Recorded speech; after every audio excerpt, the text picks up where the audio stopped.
بسم اللہ الرحمن الرحیم۔ استغفر اللہ کی طاقت۔ 7 بار استغفار پڑھنے سے آپ کو کیا ملے گا؟ استغفر اللہ کتنا پاورفل ذکر ہے، بہت کم لوگ ہی جانتے ہیں۔ اگر آپ اولاد صالحہ، مال حلال، کشادہ رزق، نیکیوں میں اضافہ اور برائیوں اور تنگ دستی، بیماری اور مایوسی سے نجات چاہتے ہیں تو استغفر اللہ کو ایسے پڑھیے جیسے بتایا گیا ہے۔ جاؤ کا فاستغفر اللہ، جب وہ اپنی ذات پہ ظلم ڈھائے اور وہ سمجھ جائیں کہ ان کی ذات ہی مسئلہ ہے تو دروازے پر چلے آؤ، محمد صلی اللہ علیہ وآلہ وسلم کی چوکھٹ پر آؤ اور اللہ عز و جل سے استغفار معافی طلب کرو۔ یہ نہ کہتے رہو کہ مجھے صرف اللہ عز و جل کی ضرورت ہے۔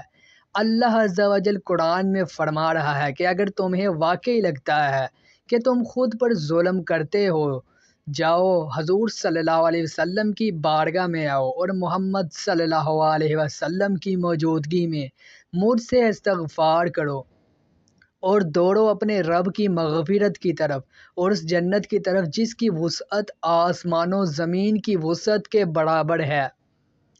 یہ ان کے لیے بنائی گئی ہے جو اللہ پر اور اس کے رسولوں ایمان رکھتے ہیں۔ یہ اللہ کا فضل ہے، جسے چاہے دے اور اللہ بڑے فضل والا ہے۔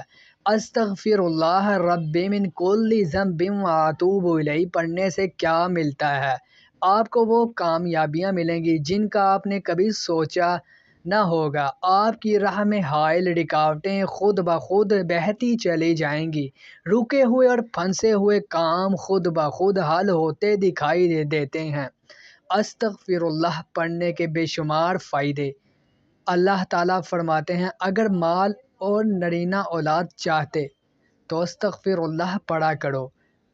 اگر تنگ دستی کو ختم کرنا چاہتے ہو تو استغفر اللہ پڑھا کرو۔ اگر اپنے رزق کو بڑھانا چاہتے ہو تو استغفر اللہ پڑھا کرو۔ مالی مشکلات سے نکلنے کے لیے استغفار یعنی کہ استغفر اللہ اس طرح پڑھیں کہ پریشانیوں سے بچنے کے لیے استغفار یعنی کہ استغفر اللہ اس طرح پڑھیں کہ کاروبار میں ترقی کے لیے استغفار یعنی کہ استغفر اللہ اس طرح پڑھیں کہ اولاد کے حصول کے لیے استغفار یعنی کہ استغفر اللہ اس طرح پڑھیں کہ قرضے سے نکلنے کے لیے استغفر اللہ یعنی کہ استغفر اللہ اس طرح پڑھیں کہ اللہ تعالیٰ کے غضب کو کم کرتا ہے۔ استغفار برکتوں کا دروازہ کھولتا ہے۔ استغفار دعاؤں کو قبول کرنے میں مدد کرتا ہے۔ جب آپ کا نفس غلط کاموں کے لیے ابھرتا ہے تو خوب استغفار کرنے سے دل کی خواہش کم ہو جاتی ہے۔ صبح کی نماز کے بعد یا ظہر کی نماز کے بعد دن میں 7 مرتبہ استغفار کا وظیفہ کریں۔ انشاءاللہ اللہ تعالیٰ آپ کی تمام حاجات مشکلات جلد حل ہو جائیں گی۔ جب آپ اللہ تعالیٰ کو پکارتے ہیں تو اللہ تعالیٰ آپ کو اکیلا نہیں چھوڑتا، آپ کی غیبی مدد ہوتی ہے۔ آپ کے گھر میں اتنا دولت آئے گی آپ سنبھال نہیں سکو گے۔ بس آپ استغفار کرتے رہو، اللہ کا ذکر کرتے رہو اور اپنے گھر میں دولت سمیٹنے کے لیے جگہ ڈھونڈتے رہو۔ آمین ثم آمین۔